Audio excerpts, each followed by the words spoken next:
본문이 길진 않지만 낯선 이름도 많이 등장을 하고 또 지명도 많이 등장을 하고 아람, 유다, 또 북이스라엘, 또 이스르엘 이런 표현들이 막 엉켜 있어요. 그래서 우리 성도님들이 성경을 읽을 때 여기에 대한 그 시대적인 상황, 또 지리적인 위치, 또 정치적인 역학관계 이런 게 엉켜서 기록한 축약된 표현이기 때문에 이걸 누군가 이렇게 좀 풀어내지 않으면 이게 도대체 뭔 소린지 사실 독자 입장에서는 이렇게 아주 클리어하게 이렇게 들어오기가 쉽지 않아요. 그래서 오늘 이 본문을 좀 설명을 드리겠는데 여러분 혹시 이 본문 제목은 보고 오셨나요? 제목이 뭐죠? 모국어. 뭘 모국어라고 합니까? 왜 제목이 이렇게 잡혔지? 생각 안 하셨어요? 제목이 모국어예요, 모국어. 뭘 모국어라고 합니까? 우리나라 말이 우리에겐 뭐죠? 모국어죠, 모국어. 근데 그 모자가 무슨 모자를 씁니까? 한자로? 어머니 모자를 쓰죠? 예.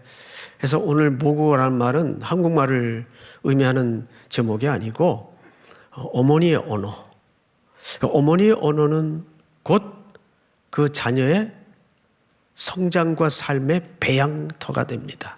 이런 말이 있잖아요. 남의 집 딸을 며느리를 데려오려면 누구를 보라? 그 딸의 엄마를 봐라 그래요. 엄마. 왜냐하면 사람이 이렇게 생활을 하다 보면 저 사람이 생각하는 가치관, 쓰는 단어, 언어 이런 것들이 사실 누구의 영향을 제일 많이 받고 또 젖어서 삽니까? 어머니예요. 어머니. 그래서 부부싸움을 할 때도 사실 그 배경이 자기들도 모르는 사이에 배어 있어서 튀어나와요. 저는 어머니를 참 많이 닮았어요. 외모서부터. 심지어는 쌍둥이라고 할 정도까지 저는 목에 제가 아버지 쪽을 많이 닮았다면 키가 굉장히 컸을 거예요. 왜냐하면 아버님이 그 군인이셔서 제가 그 병적 기록표를 가지고 있는데 아버님 키가 그 29년생이시니까 옛날 분이죠. 일찍 돌아가시긴 했지만 키가 굉장히 크세요. 1m 78.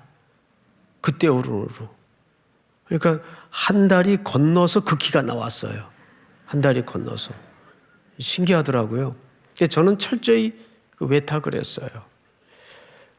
그리고 아버지마저 일찍 돌아가셔 놓으니까 아버지의 언어를 잘 몰라요. 제 말 습관에는 어머니의 언어가 있고 또 어머님이 북쪽 분이셨기 때문에 저도 모르게 북쪽 표현을 써요, 실지. 저는 배운 적이 없는데 어머니하고 살아온 시간들, 세월들 때문에 긴 세월은 아니었지만 저도 모르게 이게 젖어 있는 거예요. 가치관이라든지 태도라든지 심지어는 며칠 전에 밥을 먹는데 저희 딸이 아빠는 꼭 할머니 좋아하는 거 그렇게 똑같이 잡수신다고 놀리더라고요. 그래? 이거 할머니가 좋아하셨니? 그런데 왜 그랬을까? 이제 그 놀림을 끝에 가만히 생각을 해봤어요. 어머님이 그 음식을 많이 해주셨겠죠. 제가 어릴 적부터 그 음식을 먹고 자랐겠죠. 그러니까 그게 내 내재와 내면 속에 익숙해진 거예요. 그러니까 어머님이 이제 돌아가시고 나서도 그 반찬을 하면 그게 저절로 젓가락이 가고 국물까지 싹싹 훑어서 먹는 거예요. 메뉴가 뭐냐고요? 비밀이에요. 비밀. 아주 싼 메뉴가 있어요. 마치 그런 거죠. 그래서 저 사람이 이런 상황에 왜 저런 반응을 했을까 보면 그게 즉각적으로 단선적으로 나오는 표현이 절대 아니에요.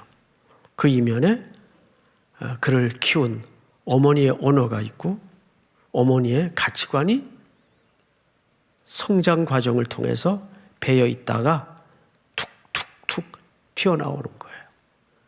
그래서 며느리를 데려오려면 그 어머니를 봐야 된다라는 말이 그 어른들의 그 빈말이, 괜한 말이 아니더라고요.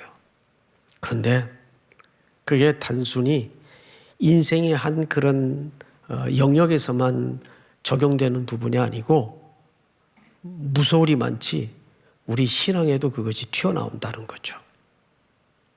오늘 이 왕의 이야기를 좀 할 거예요. 이 당시는 북이스라엘과 남유다가 이미 나누어져 있었죠. 자, 그런데 오늘 본문이 어떻게 시작되는가를 잘 보세요. 이스라엘의 왕 아합의 아들 요람 제12년에 이렇게 돼 있어요. 그러니까 이스라엘은 아직도 어느 왕조의 통치가 흐르고 있는가 하면 아합 왕조의 통치가 흐르고 있어요. 그런데 아합은 여러분들에게도 어떤 왕으로 각인되어 있죠? 본격적인 우상 숭배를 끌어들인 이스라엘의 대표적인 왕조로 각인되어 있어요. 이 아내가 누굽니까? 그 유명한 이세벨이에요. 이방 여인이죠. 네. 그 집안이에요. 자, 그런데 그 아합의 아들 이름이 요람이라는 아들이 있었던 것 같아요. 12년째쯤에 이제 유다 쪽에서 누가 왕이 되었는가? 유다 왕 여호람의 아들 아하시아가 왕이 되었어요. 두 왕을 기억하면 돼요.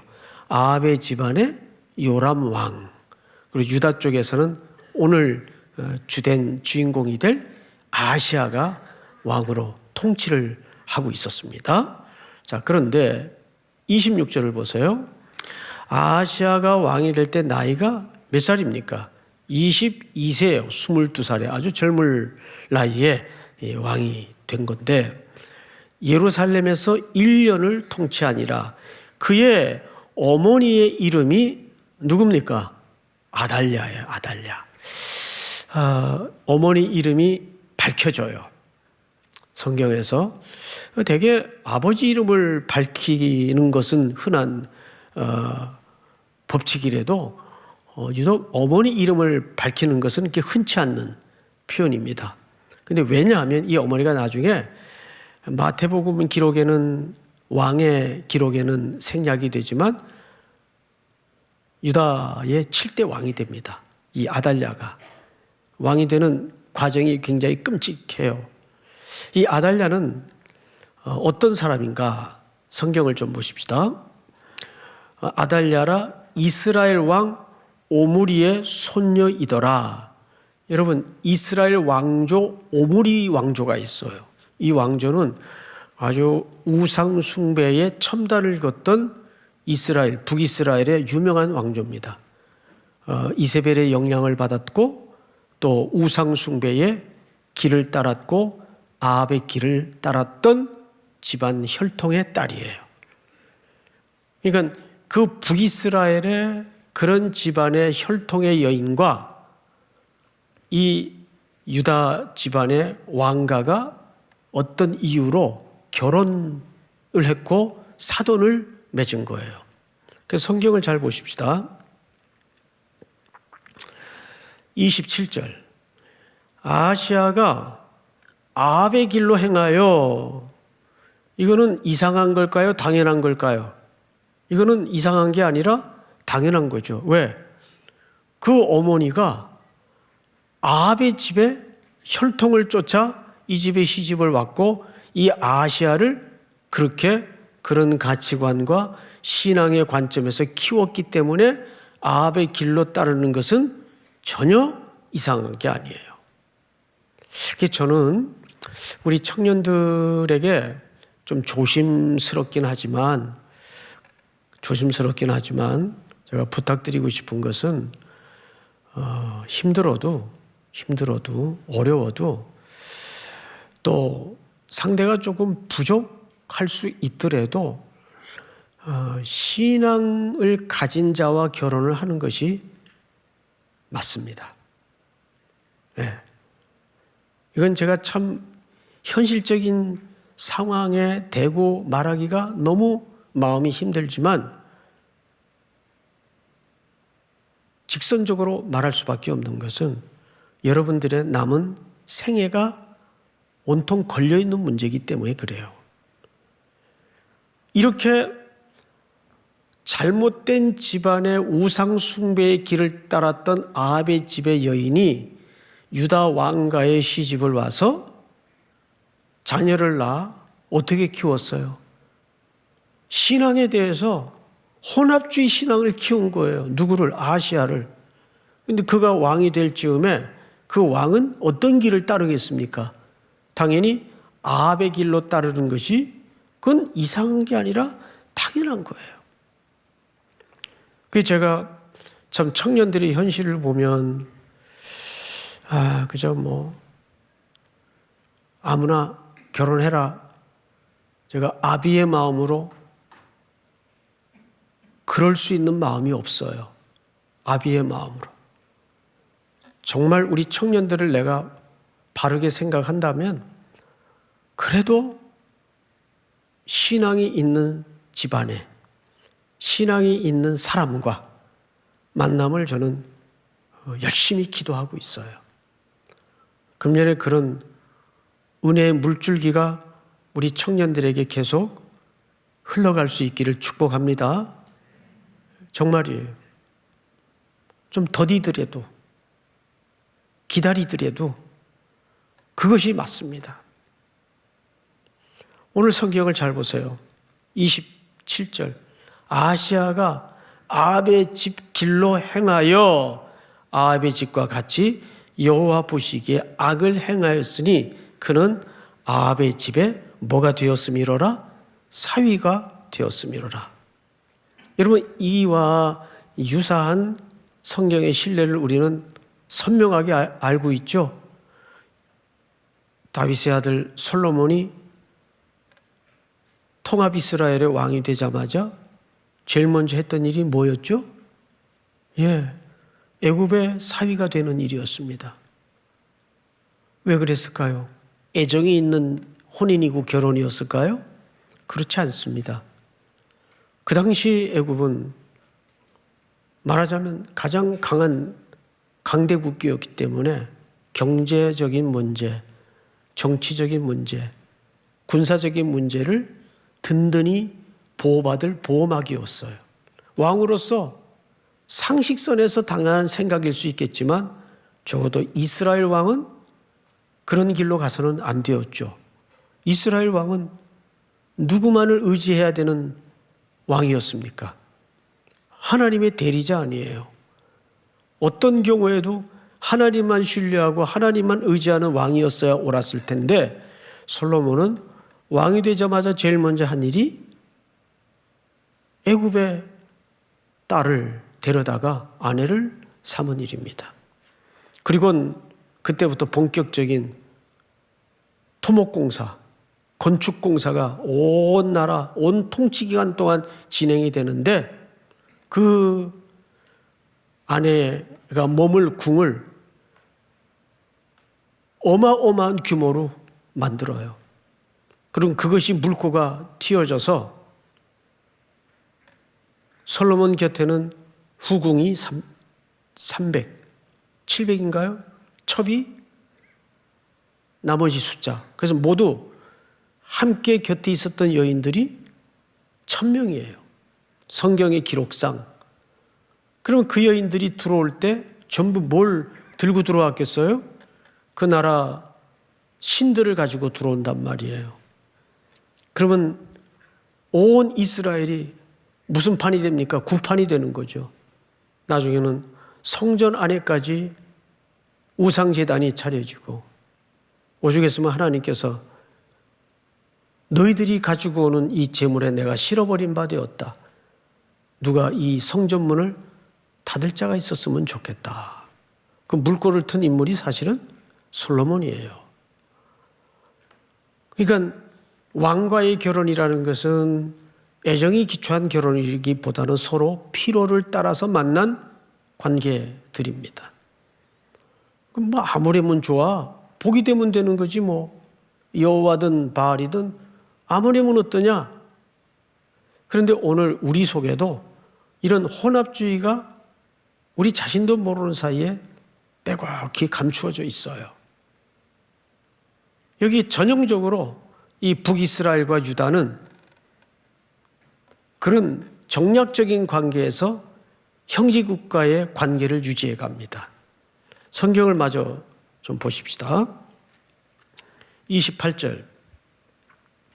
그가 아합의 아들 요람과 함께 길랏 라몬스로 가서 아람 왕 하사엘과 더불어 싸우더니 아람 사람들이 요람에게 부상을 입힌지라. 이게 무슨 얘기냐 하면 여기 이제 지명이 하나 등장을 해요. 길랏 라몬. 또 다른 표현으로 라마라고도 하죠. 같은 지역인데 다른 이제 호칭이에요. 그러나 같은 지역을 어떤 성경에는 라마라고도 쓰여지고 어떤 성경에는 길랏 라모스라고도 쓰여지는데 여기는 저 위에 아수르, 북쪽 지역의 아수르 이런 강대국들이 들어오는 교역로입니다. 굉장히 중요한 전략 요충지예요. 이 길랏 라못을 확보하느냐 못하느냐에 따라서 경제 수익이 줄어들기도 하고 늘어나기도 합니다. 그 정도로 군사적으로도 중요한 위치고 또 이 지역을 확보해 놓으면 이 지역을 통과하는 모든 사람들, 나라들에게 세금을 징수할 수 있었기 때문에 그 경제적 이득이 어마어마했어요. 그래서 항상 이 길랏 라못을 중심으로 아람과 신경전을 벌였습니다. 그런데 아람은 늘 이스라엘과 유다의 적대적인 진영에 있었어요. 그래서 이 아람과의 문제가 시비가 걸릴 때면 이 이스라엘과 유다가 형제 국가인지라 동맹을 맺고 그랬습니다. 그래서 길랏 라못을 지키려고 아람과 전쟁에 나갔다가 그만 북이스라엘 왕 요람이 부상을 입은 거예요. 그러니까 이 두 나라의 연맹은 어떤 신앙적인 연맹이 아니에요. 이 두 나라의 연맹은 결국 힘의 논리에 기초한 어떤 경제적인 이익, 정치적인 손익계산서에 따른 연합이었어요. 그래서 우리가 기독교계에서도 이런 발호가 일어나는 시대가 있어요. 교회가 단합을 하자. 교회가 연합을 하자. 교회가 하나가 돼야 된다. 이거 얼핏 들으면 굉장히 매력적인 표현이고 그럴싸한 말 같지만 이것만큼 교묘한 속임수는 없어요. 왜? 하나가 되지 않는데 왜 10인가? 결국 그 이면에는 우리가 힘을 키우고 세력을 키워서 소리를 내자 그 말 아니에요. 그런데 기독교는 언제 어느 시대에도 그런 방식으로 십자가를 전달하거나 복음을 영광을 드러내도록 설명하신 대목은 없어요. 항상 십자가의 방법으로. 그런데 차짓 우리 기독교가 이런 대선을 앞두고 특정 후보를 밀고 이런 행위들은 굉장히 위험한 거예요.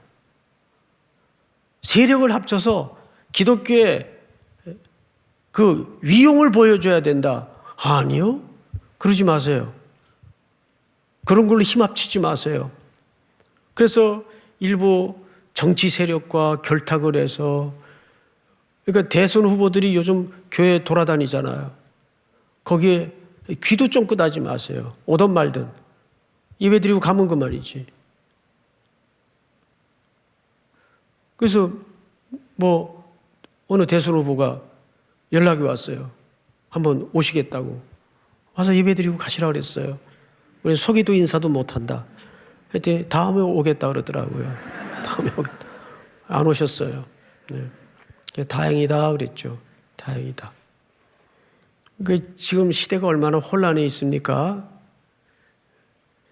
그런데 저는 세 가지를 여러분들한테 좀 부탁드리고 싶어요. 첫째, 이 대선을 위해서 기도하세요.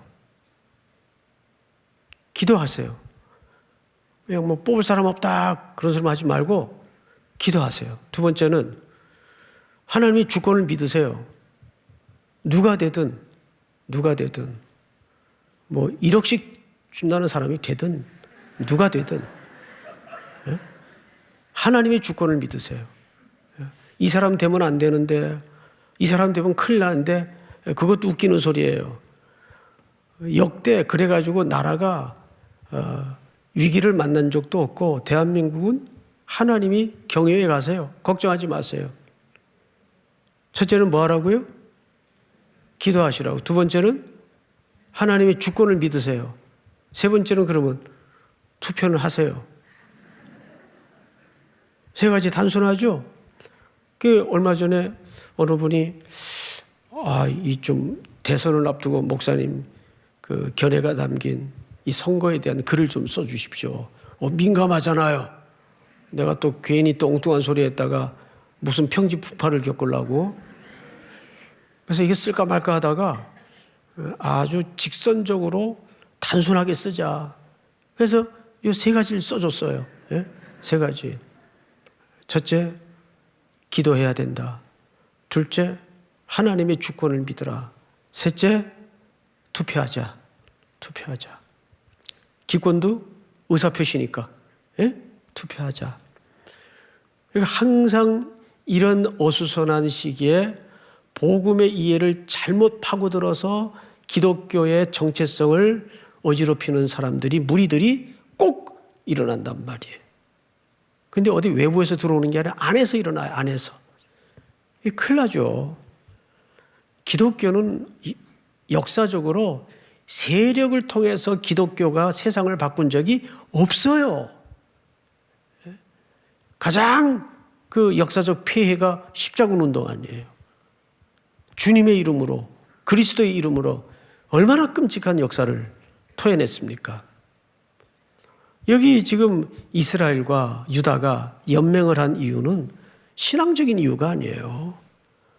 경제적인, 정치적인 이득이 걸려있기 때문에 이 길르앗 라못을 지키기 위해서 두 집단이 연맹을 하여 힘을 합해서 싸우러 나갔다가 북이스라엘 왕 요람이 병이 든 겁니다. 부상을 당한 거예요. 그래서 보십시다. 요람 왕이 아람 왕 하사엘과 싸울 때 라마에서, 이 라마가 길르앗 라못을 얘기하는 겁니다. 아람 사람에게 당한 부상을 치료하려 하여 이스라엘로 돌아왔더라. 유다 왕 요람의 아들 아하시아가 아합의 아들 요람을 보기 위하여 내려갔으니 이는 그에게 병이 생겼음이더라. 자, 우리는 이제 이 부분을 좀 간단하게 정리를 해보고 싶습니다. 첫째, 이 모든 역사의 혼란의 깊은 백그라운드 뒤에는 모국어가 있어요. 모국어. 아달랴라는 여인의 양육이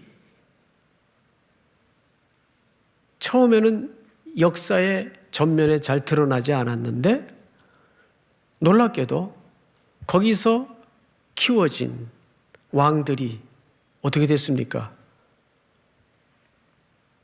역사를 물줄기를 흐트러뜨리고 신앙을 병들게 만드는 이런 과오를 여기에서 드러내고 있지 않습니까? 그러니까 뭐든지 사건도 오늘 갑자기 터지는 것 같지만 절대 갑자기 터지는 사건이 없어요. 오랜 세월 동안 밑에서 진행이 되다가 싱크홀 신드롬처럼 갑자기 주저앉는 거예요. 이미 쓸려 내려가고 밑에서는 구멍이 나기 시작한 거예요.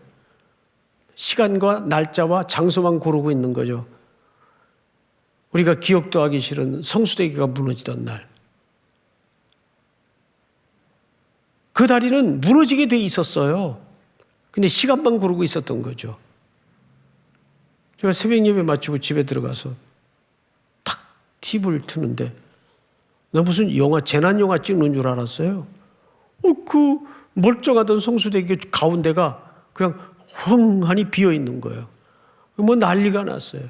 그 판때기가 밑으로 강바닥에 떨어져 있고 믿겨지지 않는, 상상도 할 수 없었던 일들이, 많은 사람들이 죽음을 당하고 출근하던 여고생들이, 등교하던 여고생들이, 직장인들이 죽음을 당하고, 또 이어서 삼풍백화점 수백 명의 인명피해가 지금 전쟁 시도 아닌데 났어요. 오래전부터 그 건물은 무너지려고 여러 가지 징후와 조짐을 보였죠. 그런데 그 건물 오너도 크리스찬이었어요. 명색은. 그 위험한 징후가 계속 보고가 됐는데도 그 어마어마한 매출을 생각하니까 영업을 중지할 수 없는 거죠.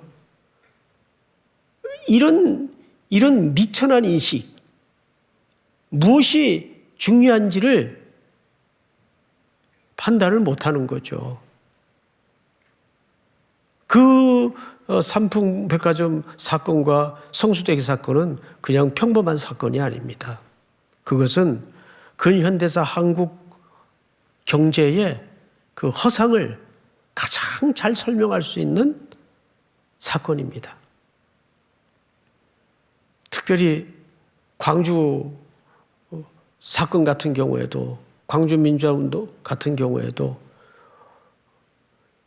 이 나라가 발전하는 과정에서 얼마나 한 인간에 대한 존엄성을 짓밟고 무시했는가.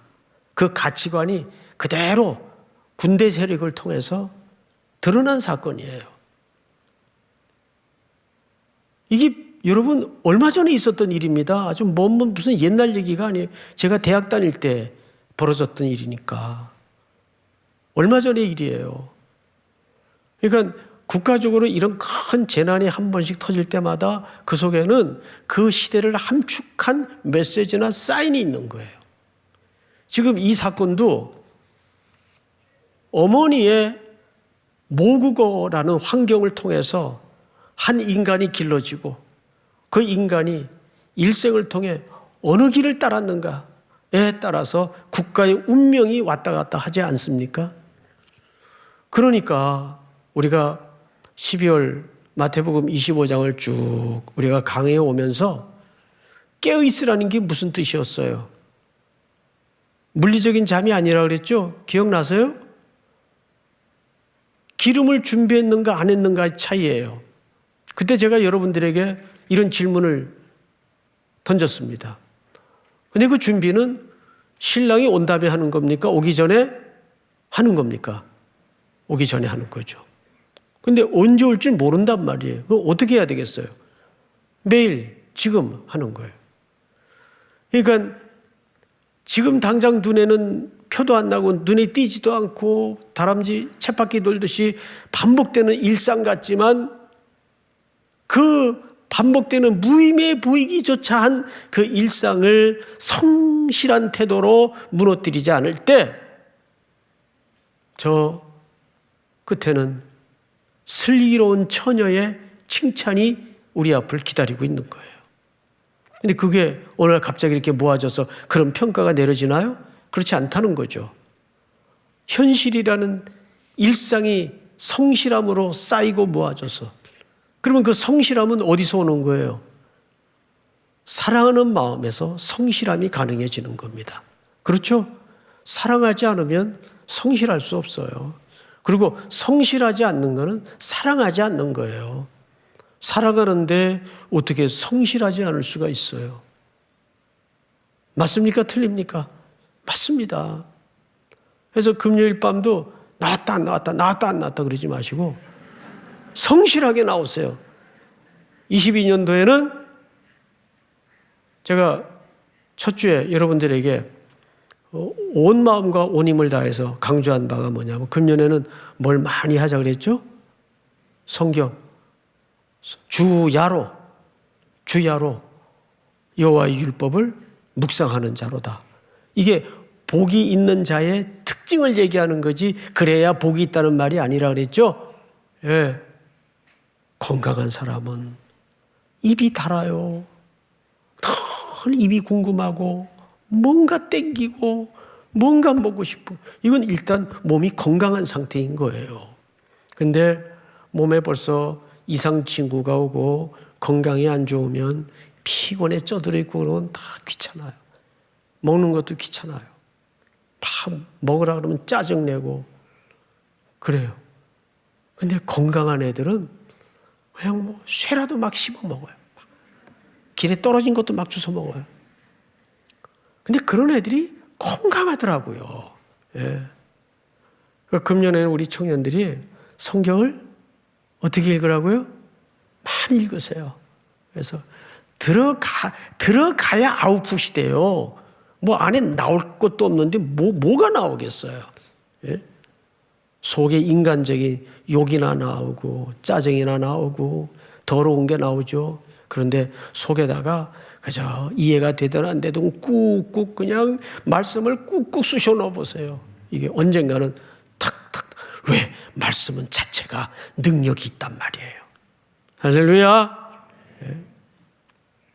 오늘 이 말씀이 여러분들의 다음 세대를 위해서 또 모국어를 준비하는 그런 아름다운 어머니의 환경을 준비하는 복된 순종이 되기를 축복합니다. 우리 아까 불렀던 찬송 주음성 외에는 우리 한 번 더 3절 4절 우리 찬양하고 기도하겠습니다. 446장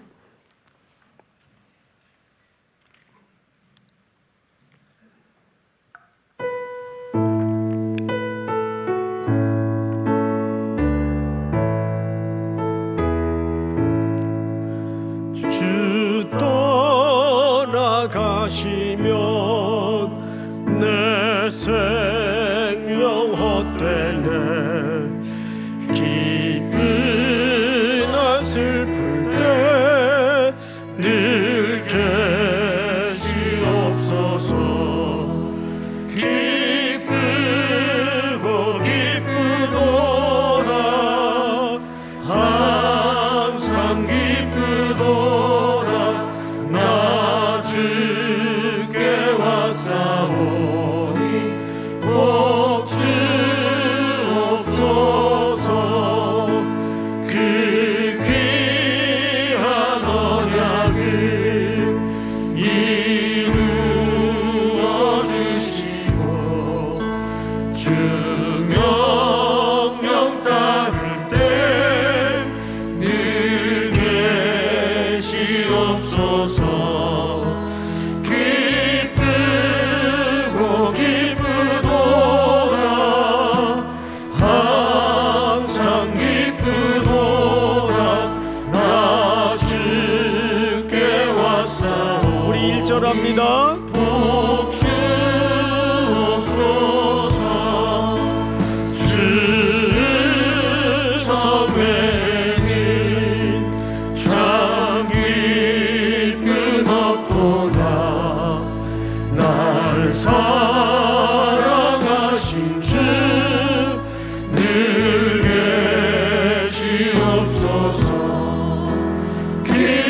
기쁘고 기쁘도다 항상 기쁘도다 나 주께 왔사오니 복 주옵소서. 우리 한번 눈을 감으십시다.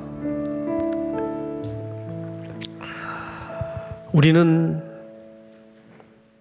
인간이기에 누군가의 영향을 이 땅에서 받고 살아갑니다. 또 한편에 누군가에게 영향을 주면서 살아갑니다. 우리의 언어, 생각들, 가치관들까지 영향을 주고 또 영향을 받습니다. 우리는 어떤 인간으로 하나님 앞에 새로워져야 될까요? 그런 중 누구든지 그리스도 안에 있으면 새로운 피조물이라. 이전 것은 지나갔으니 보라 새 것이 되었도다. 이제는 우리가 그리스도의 피로 구속함을 입은 성령의 사람이 되었습니다. 오늘이라는 현재 시간 속에 주어진 그 일을 금년 한 해도 툴툴대지 말고 성실함으로 걸어가는 한 해가 되게 하시고, 성경을 많이 읽어 주의 음성에 귀 기울이는 승리를 우리에게 허락해 주시옵소서. 그 성경에서 능력이 나오고 성경에서 하나님은 우리에게 길을 보여주십니다.